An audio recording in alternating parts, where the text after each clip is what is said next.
അപ്പോൾ ഇന്നത്തെ എപ്പിസോഡിൽ കാണിക്കുന്ന നമ്മുടെ ശ്രുതിയും കൂടി ഇങ്ങനെ സംസാരിക്കുകയാണ് കേട്ടോ. അപ്പോൾ ശ്രുതിൻ്റെ അടുത്ത് പറയുകയാണ്, പണമാണ് എല്ലാത്തിലും വലുത്, വിദ്യാഭ്യാസത്തിനൊന്നും ഇവിടെ ഒരു വിലയില്ല. ഇപ്പോൾ ഇയാളുടെ കാര്യം തന്നെ നോക്ക്, ഇയാളുടെ ജോലിയിൽ ഇത്ര പെർഫെക്റ്റ് ആയിട്ട് ഉള്ളത് കൊണ്ടല്ലേ ഇയാൾ വീണ്ടും ഇവരൊക്കെ വിളിക്കുന്നത്. ഇതൊക്കെ കേട്ട അതിശയത്തോടെ ശ്രുതിനെ നോക്കണം കേട്ടോ. താൻ ചിന്തിക്കും പോലെ തന്നെയാണല്ലോ ഇയാളും ചിന്തിക്കുന്നതെന്നുള്ള രീതിയിൽ. എന്നിട്ട് ശ്രുതി പറയുകയാണ്, ഇങ്ങനെ ഡോറ് പോകേണ്ട കാര്യം എന്താ? പണമില്ല, അതുണ്ടായിരുന്നെങ്കിലേ ഏതെങ്കിലും 5 സ്റ്റാർ ഹോട്ടലിൽ ഒരു സ്പാ തുടങ്ങിയിട്ട് തന്നെ അവിടെ ഇരിക്കില്ലായിരുന്നു എന്നൊക്കെ പറയാണ് ശ്രുതിയുടെ അടുത്ത്. ഇപ്പം തന്നെ നോക്ക്, അവരുമായിട്ട് ഒടുക്കി ഞാൻ ഇവിടെ നിൽക്കേണ്ട കാര്യം എന്താ? എന്നെ റിലീവ് ചെയ്യാൻ വേണ്ടിയിട്ടേ അവരുടെ ഒപ്പ് വേണം. അതാണ് പണത്തിൻ്റെ പവർ. നന്നായി ഹാർഡ് വർക്ക് ചെയ്തിട്ടുണ്ടെങ്കിൽ എനിക്കും തനിക്കൊക്കെ ഇവരെക്കാൾ നല്ല നിലയിലെത്താൻ സാധിക്കും. അപ്പോൾ അവിടുത്തെ സ്റ്റാഫ് വന്നിട്ട് ശ്രുതിയുടെ അടുത്ത് പറയണം, ഒരു സോറി പറയാവുന്ന പ്രശ്നം ഉണ്ടായിരുന്നുള്ളൂ, അതാണ് താൻ ഇവിടെ വരെ കൊണ്ടുവന്ന് എത്തിച്ചത്. അവരുടെ മുന്നിലെ ആത്മാഭിമാനം പണയം വെച്ചിട്ട് ഈ ജോലിയിൽ തുടരുന്നതിൽ നല്ലത് എൻ്റെ ഡിഗ്രി എല്ലാം കൂടി കഴുത്തി കെട്ടിത്തൂക്കി വല്ല കപ്പറണ്ടി കച്ചവടത്തിന് ഇറങ്ങുന്നതാണ്. ഞാൻ പറഞ്ഞതേ ഉള്ളൂ, ഇന്നാ തൻ്റെ റിലീവ് ലെറ്റർ എന്ന് പറഞ്ഞ് ലെറ്റർ കൊടുക്കാനായിട്ട് ശ്രുതിക്ക്. അങ്ങനെ ശ്രുതിയുടെ അടുത്ത് പറയാണ്, അപ്പോൾ ശരിയെന്നാ പിന്നെ എവിടെയെങ്കിലും വെച്ച് കാണാമെന്ന് പറഞ്ഞ് യാത്ര പറഞ്ഞ് പോവാണ്. അപ്പോൾ ശ്രുതി പറഞ്ഞതൊക്കെ ആലോചിച്ച് ഇങ്ങനെ നിൽക്കുവാണ്. അങ്ങനെ ശ്രുതി നേരെ കയറി ചെല്ലുന്നത് വീട്ടിലേക്കാണ് കേട്ടോ. ശ്രുതിനെ കണ്ടപാടി ചന്ദ്ര ഓടി വരാണ്. ശ്രുതി, നീ എന്താ നേരത്തെ വന്നേ? എന്താടാ നിനക്ക് സുഖമല്ലേ? മുഖമൊക്കെ എന്താ വല്ലാതിരിക്കുന്നത്? നീ മിണ്ടാതിരിക്കാതെ എന്തെങ്കിലും ഒന്ന് പറയാന്ന് പറയാണ്. പക്ഷെ ശ്രുതി ഒന്നും മിണ്ടണില്ല കേട്ടോ. അവിടെ ശ്രുതി പറയാണ്, ഞാൻ ആ ജോലി വേണ്ടെന്ന് വെച്ചമ്മേ. അപ്പം ചന്ദ്ര ഇത് കേട്ട് ഞെട്ടാ. നീ എന്തേ പറയുന്നേ? ജോലി വേണ്ടെന്ന് വെച്ചെന്നോ? ആ ജോലി എനിക്ക് ശരിയാവില്ലമ്മേ. ഇത് കേട്ട് ചന്ദ്ര ഇങ്ങനെ വിഷമിച്ച് നമ്മുടെ സച്ച് പറഞ്ഞ കാര്യങ്ങളൊക്കെ ഓർക്കാണ്. ശ്രുതി ഇങ്ങനെ തലയിൽ തൊട്ട് സത്യം ചെയ്തതും എൻ്റെ മോനെ വിശ്വാസം എന്ന് പറഞ്ഞതൊക്കെ ആലോചിക്കുകയാണ്. ഇവനാണെങ്കിൽ ഈ ജോലി നഷ്ടപ്പെടുത്തി ഇങ്ങനെ വന്നേക്കാം കേട്ടോ. ആ ഒരു വിഷമം ഇങ്ങനെ ചന്ദ്രയുടെ ഉള്ളിൽ കിടക്കുകയാണ്. ചന്ദ്ര സത്യം ചെയ്ത് തന്നെ ഇങ്ങനെ ഓർത്തുകൊണ്ടിരിക്കുകയാണ്. നീ എന്താടേ കാണിക്കുന്നത്? കിട്ടിയ ജോലി കളഞ്ഞെന്നോ? എടാ, സച്ചിക്ക് കാശ് കൊടുക്കാതെ പറഞ്ഞ നീ എന്നെക്കൊണ്ട് സത്യം ചെയ്തത് മറന്നോ? ഇനി അത് ചെയ്തില്ലെങ്കിൽ എനിക്കാ ദോഷം. കിട്ടിയ ജോലി നീ എന്തിനാടാ കളഞ്ഞെന്നൊക്കെ ചോദിക്കുകയാണ്. അപ്പോൾ ശ്രുതി പറയണം, അത് ശരിയാവില്ലമ്മേ. ഒരു വീട്ടു വേലക്കാരനോടെന്ന മറ്റേ ആ സ്ത്രീ എന്നോട് പെരുമാറുന്നത്. അങ്ങനെ ജോലിക്ക് വേണ്ടിയിട്ടാണ് ഞാൻ കഷ്ടപ്പെട്ട് പഠിച്ചതൊക്കെ. എന്നാലും വേറൊരു ജോലി കിട്ടുന്നത് വരെ നിനക്ക് അവിടെ പിടിച്ചു നിൽക്കായിരുന്നു. ഇതിപ്പോൾ ഇവരോട് ഞാൻ എന്ത് പറയും?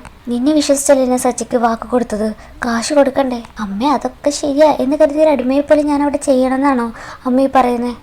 സച്ചിക്ക് കൊടുക്കാനുള്ള കാശ് ഞാൻ എങ്ങനെയെങ്കിലും ഉണ്ടാക്കും. ചന്ദ്ര ഇന്ന് ടെൻഷൻ അടിക്കാനായിട്ടോ. അയ്യോ, ഇനിയിപ്പോൾ എന്ത് ചെയ്യും? ജോലി പോയി എന്ന് പറഞ്ഞിട്ടുണ്ടെങ്കിൽ ഇവിടെയുള്ളവർ നിനക്ക് ഒരു വിലയും തരില്ല. ചന്ദ്ര എന്നിട്ട് പെട്ടെന്ന് രേവതി 2 ചായ എടുക്കുമെന്ന് പറയാണ് കേട്ടോ. അപ്പോൾ രേവതി ഇങ്ങനെ ദേഷ്യപ്പെട്ട് ഇങ്ങനെ ശ്രുതിനെ നോക്കുകയാണ്.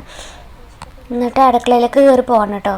ചന്ദ്ര എന്നിട്ട് ശ്രുതിയുടെ അടുത്ത് പറയാണ്, എടാ, എവിടെ ജോലിക്ക് പോയാലും ഇങ്ങനെയൊക്കെ പ്രശ്നങ്ങളുണ്ടാവും. നമ്മൾ ഒതുങ്ങേണ്ട അടുത്ത് നമ്മൾ തന്നെ ഒതുങ്ങണം, എന്നാലും നമ്മുടെ പ്രശ്നങ്ങളൊക്കെ തീരും എന്നൊക്കെ പറയാണ് കേട്ടോ. അങ്ങനെ രേവതി 2 കപ്പ് ചായ എന്ന് പറഞ്ഞിട്ട് 1 കപ്പ് ചായയാണ് കേട്ടോ ഉണ്ടാക്കിക്കൊണ്ട് വരുന്നത്. അപ്പോൾ രേവതിനോട് ചന്ദ്ര ചോദിക്കുകയാണ്, 2 ചായ എന്ന് പറഞ്ഞിട്ട് നീ എന്താ 1 ചായയാണല്ലോ കൊണ്ടുവന്നേ? 2 ചായ കൊണ്ടുവന്നിട്ടുണ്ടെങ്കിൽ ചൂടാറി പോവില്ലേ? അമ്മ ഇത് കുടിച്ചിട്ട് പറഞ്ഞാൽ മതി, ഞാൻ ചൂടോടെ അടുത്ത ചായ കൊണ്ടുതരാം. നീ എന്താ എന്നെ കളിയാക്കാണോ? 1 ചായ ഞാൻ ശ്രുതിക്കാൻ പറഞ്ഞതെന്ന് പറയാണ്. അപ്പോൾ രേവതി ഇങ്ങനെ തുറിച്ചിങ്ങനെ ശ്രുതിനെ നോക്കണം കേട്ടോ. പോയി അവനുള്ള ചായ എടുത്തിട്ട് വാടി. അപ്പോൾ നമ്മുടെ രേവതി പറയാണ്, എനിക്ക് പറ്റില്ല എന്ന് പറഞ്ഞാൽ എനിക്ക് പറ്റില്ല, അത്രേ ഉള്ളൂ. നീ ഇങ്ങനെ പറയാൻ മാത്രം എന്ത് തെറ്റ് എൻ്റെ മോൻ ചെയ്തതെന്ന് ചോദിക്കുകയാണ്. അപ്പോൾ ദേഷ്യപ്പെട്ട് അകത്തേക്ക് കയറിപ്പോകാൻ പോകുന്ന രേവതിനെ തടഞ്ഞു നിർത്താണ് ചന്ദ്ര. അവൻ അങ്ങനെ ഒരു തെറ്റ് പറ്റിപ്പോയി. അവന് നിന്നോട് മാപ്പ് പറഞ്ഞില്ലേ, പിന്നെന്താ പ്രശ്നം? നീ ഇത് എത്ര നാൾ പറയും? ഇപ്പം ആവശ്യമില്ലാത്ത പ്രശ്നങ്ങൾ നീ വീട്ടിലുണ്ടാക്കരുത്. മര്യാദക്ക് പോയി ചായ ഉണ്ടാക്കി കൊണ്ടുപോവാ, അല്ലെങ്കിൽ ഈ ചായ ഇവന് കൊടുക്കുക, എന്നിട്ട് എനിക്ക് വേറെ എടുത്തിട്ട് വന്നാൽ മതി. അപ്പോൾ രേവതി പറയണേ, എനിക്ക് പറ്റില്ലമ്മേ. ജോലി നഷ്ടപ്പെട്ട് വിഷമിച്ചാവാൻ വന്നിരിക്കുന്നത്. അനുഭവിക്കാനുള്ളതെല്ലാം അനുഭവിച്ചു കഴിഞ്ഞു എൻ്റെ കുഞ്ഞ്. ഇനിയും അവനെ വേദനിപ്പിക്കാൻ ഞാൻ ആരെയും അനുവദിക്കില്ല. മര്യാദക്ക് ഞാൻ പറയുന്നത് നീ കേട്ടോളാം. ആ ചായ എടുത്തവന് കൊടുക്ക്. പക്ഷെ രേവതി കേൾക്കുന്നില്ല കേട്ടോ. രേവതി പറയണം, പറ്റില്ലെന്ന് പറഞ്ഞാൽ പറ്റില്ലമ്മേ. ഓഹോ, അപ്പോൾ അഹങ്കാരമാണല്ലേ? ഈ ചായ എന്നാലേ ഞാൻ ശ്രുതിക്ക് കൊടുക്കാൻ പോവാം. നീ എനിക്ക് വേറൊരു ചായ എടുത്തിട്ട് വാ. അങ്ങനെ ചന്ദ്ര ചായ എടുത്ത് ശ്രുതിക്ക് കൊടുക്കാൻ പോകുമ്പോഴേക്കും നമ്മുടെ സച്ച് വരുവാണ് കേട്ടോ. ഹലോ ചന്ദ്രമതി. ആഹാ, ജോലി കഴിഞ്ഞ് കയറുമ്പോൾ തന്നെ ചായയുമായിട്ട് പൂമുഖത്ത് വന്നിരിക്കുന്ന അമ്മ. സിനിമയിൽ പോലും കാണാൻ കിട്ടില്ല എന്ന് പറഞ്ഞ് ചായ വേഗം വാങ്ങി കുടിക്കുകയാണ് കേട്ടോ സച്ചി. ആഹാ, നല്ല അസല് ചായ. ഇത് നീ ഇട്ടതല്ലേ? നിൻ്റെ കൈ കൊണ്ടിട്ട് ചായ എന്തിനാ ഇവന് കൊണ്ടു കൊടുക്കുന്നതെന്ന് പറയാണ് കേട്ടോ സച്ചി. ചന്ദ്രമതി ചോദിക്കാൻ, അതെന്താ ഇവനൊരു അംഗമല്ലേ? അവന് ഒരു ചായ ഇട്ട് കൊടുത്തു നിർത്ത്, എന്താ കുഴപ്പം? കുഴപ്പമൊക്കെ ഞാൻ പിന്നെ പറയാം. അവന് ചായയോ വെള്ളമോ മറ്റോ വേണമെങ്കിൽ തന്നെ എടുത്ത് കുടിച്ചോളാം. ഇനിയിപ്പോൾ എടുത്തു കൊടുക്കണമെന്ന് അത്രയ്ക്ക് നിർബന്ധമാണെങ്കിൽ അമ്മ തന്നെ അങ്ങോട്ട് ചെയ്യണം എന്ന് വെച്ചാൽ അമ്മ ഇവളോട് പറഞ്ഞേക്കരുത്. അതെന്താടാ അങ്ങനെ? ഈ ചന്ദ്രമതിയുടെ ഒരു കാര്യം ചിലപ്പോൾ കൊച്ചു പിള്ളേരെ പോലെയാണ്. ഇവന് വീട്ടിലെ സ്ഥാനം എന്താണെന്നറിയോ? അപ്പോഴേക്കും മറന്നുപോയോ? സാരമില്ല, സച്ചുമും പറഞ്ഞുതരാലോ. ഇവന് ഒരു പണയം ഉരുപ്പിടിയാണ്. കാശ് തിരിച്ചു കിട്ടാൻ വേണ്ടിയിട്ട് ഒരു ഉറപ്പിന് വേണ്ടിയിട്ടാണ് ഞാൻ ഇവനെ ഈ വീട്ടിൽ നിർത്തിയിരിക്കുന്നത്. സത്യത്തിൽ ഇവനിപ്പോൾ എൻ്റെ അടിമയാണ്. ഞാൻ പറയുന്നത് കേട്ടെ ഈ വീട്ടിൽ നിൽക്കുന്നവൻ. അവനെ ഒന്ന് വിളിച്ചിരുത്തി ചായയും കാപ്പിയൊന്നും കൊടുത്ത് സൽക്കരിക്കേണ്ട കാര്യമൊന്നും ഇവിടെ ഇല്ല. വാക്കുകൾ നീ സൂക്ഷിച്ച് ഉപയോഗിക്കണം. അവൻ ആരുടെ അടിമയിലാന്ന് പറയണ ചന്ദ്രമതി. ആഹാ, ഇവനെ എനിക്ക് പണയം വെച്ചത് അമ്മയാ, അതൊക്കെ മറന്നുപോയോ? 6 മാസത്തിനുള്ളിലേ പണം തരുന്ന ഉറപ്പ് നൽകി അമ്മയുടെ തലേ തൊട്ട് സത്യം ചെയ്തതാ. ഇത് കേട്ടിട്ട് ഒന്നും മിണ്ടാതെ നിൽക്കണം കേട്ടോ സുധിയും ചന്ദ്രയും. മേലിൽ ഇവന് വേണ്ടിയിട്ടേ ഒരു കാര്യം ചെയ്യാൻ രേവതിയോട് പറഞ്ഞേക്കരുതെന്ന് പറയാണ് സച്ചി. 1 രൂപ കട്ട പോലും കള്ളനാന്ന് പഠിപ്പിച്ചവനെ അച്ഛൻ. അതേ അച്ഛൻ്റെ 50 ലക്ഷം രൂപ അടിച്ചുകൊണ്ടുപോയ കള്ളനിവൻ പേരും കള്ളൻ. ആ പണത്തിന് വേണ്ടിയിട്ടേ ഇവൻ ഇവളെയും ചോദിച്ചു. അന്ന് മണ്ഡപത്തിൽ വെച്ച് ഇവളുടെ അമ്മ എത്ര കരഞ്ഞെന്ന് അറിയോളാ. അതെല്ലാം മറന്നിട്ട് അവൾ നിനക്ക് ചായ ഇട്ട് തരണമെന്നല്ലേ? നിനക്ക് നാണമില്ലെന്നറിയാം, എന്നാലും ചോദിക്കാം. ഇത്രയൊക്കെ ചെയ്തിട്ടും ഇവളുടെ മുന്നിൽ വന്ന് നിൽക്കാൻ നിനക്ക് എങ്ങനെ സാധിക്കുന്നു? അപാരത്തിൽ കെട്ടി തന്നെ. മതി എൻ്റെ മോനെ നാണം കെടുത്തിയത്. ദേ ഒരു കാര്യം ഞാൻ പറഞ്ഞേക്കാം, മേലിൽ ഇവന് വേണ്ടിയിട്ട് എന്തെങ്കിലും ചെയ്യാനേ രേവതിനോട് പറഞ്ഞേക്കരുതെന്ന് പറയണം സച്ചി. ആയിക്കോട്ടെ, ഇപ്പം നീ പന്ത് തട്ടും പോലെ തട്ടിക്കോ. കാശ് തിരികെ തരുന്നത് വരെയല്ലേ ഈ കളിയൊക്കെ ഉള്ളൂ. അതൊക്കെ അത്രേ ഉള്ളൂ. പക്ഷെ ഉള്ള പണിയും കൂടിയും കളഞ്ഞിട്ട് വന്നവൻ എപ്പോൾ കാശ് തരുന്ന? അമ്മ എന്തിനും ഞെട്ടുന്നേ? ഞാൻ ഇവിടെ വന്ന് നിൽക്കാൻ ഇറങ്ങിയിട്ടേ കുറേ നേരമായി. ഇവിടെ പറഞ്ഞതെല്ലാം ഞാൻ കേട്ടു. ആ പണം എനിക്ക് കിട്ടുന്നുള്ള പ്രതീക്ഷ എനിക്ക് തീരെയില്ല. അമ്മയ്ക്ക് പണം പോയാൽ പോയി. പക്ഷേ സത്യം ചെയ്തത് ഈ ശുംഭനായതുകൊണ്ട് പറയാം, തലയൊന്ന് സൂക്ഷിച്ചോളൂ, ചിലപ്പോൾ അത് പൊട്ടിത്തെറിക്കും. ഇത് കേട്ടിട്ട് പേടിച്ചിട്ട് ചന്ദ്രൻ ഇങ്ങനെ മാറിക്കാട്ടോ. പേടിക്കണ്ട, അങ്ങനെ നമുക്ക് ദോഷം വരാൻ വേണ്ടിയിട്ട് ഞാൻ സമ്മതിക്കില്ല. ഇവനെങ്ങാനും വാക്ക് പാലിച്ചില്ലെങ്കിലേ സച്ചിയുടെ സ്വഭാവം ശരിക്കും മനസ്സിലാവും. പിന്നെ ഇൻ്റർവെൽ വരെ നിങ്ങൾ കണ്ടിട്ടുള്ളൂ. ക്ലൈമാക്സ് നേരത്തെ കണ്ണെന്ന് വാശി പിടിക്കരുത്, താങ്ങില്ല. അവൻ്റെ വിദ്യാഭ്യാസം വെച്ചിട്ട് അവന് നല്ല ജോലി കിട്ടുമെന്ന് പറയാണ് ചന്ദ്ര. ആ വിവരത്തിന് വിദ്യാഭ്യാസത്തിന് കാര്യമൊന്നും പറയണ്ട. ഏതൊരു നരുത് പെണ്ണ് നല്ല വൃത്തിയായിട്ട് പശ തേച്ച് ഒട്ടിച്ച് പോയ കഥ നമ്മളൊക്കെ കേട്ടതാ. അല്ല, ചോദിക്കാൻ വിട്ടുപോയി, ഏതായിരുന്നു ആ പെണ്ണ്?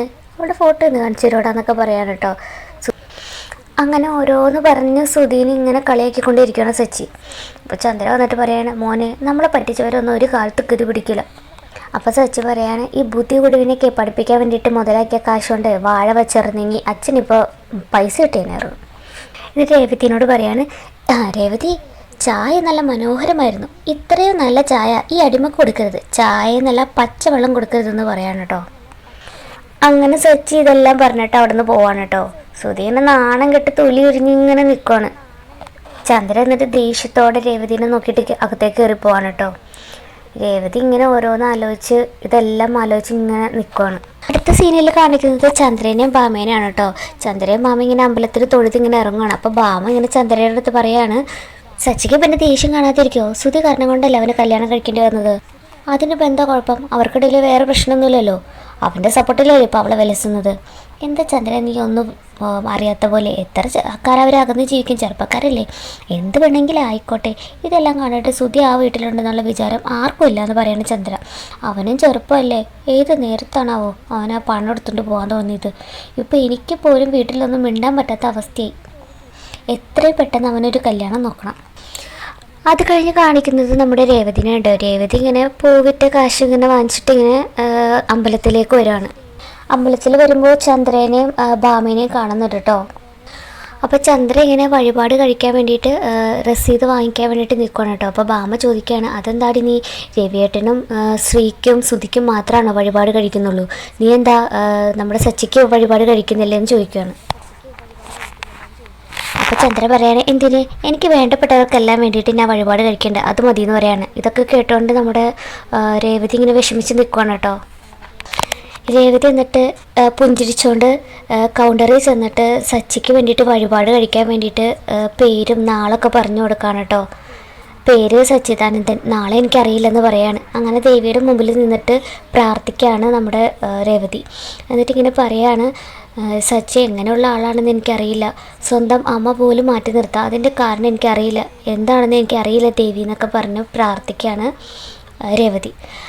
അത് കഴിഞ്ഞിട്ടുള്ള സീനിൽ കാണിക്കുന്നത് രേവതി ഇങ്ങനെ റൂമിലിരുന്ന് പൂവ് ഇങ്ങനെ കെട്ടുവാണ് കേട്ടോ. അപ്പോൾ സച്ചി അങ്ങോട്ട് കടന്ന് വരുവാണ്. അപ്പോൾ സച്ചി പറയാണ്, ഞാൻ കരുതി കിടക്കുവാണെന്ന്. ഇവിടുത്തെ ജോലിയൊക്കെ കഴിഞ്ഞപ്പോൾ പൂ കെട്ടാമെന്ന് വിചാരിച്ചു, കുടിക്കാൻ എന്തെങ്കിലും എടുക്കട്ടെ എന്ന് ചോദിക്കുകയാണ്.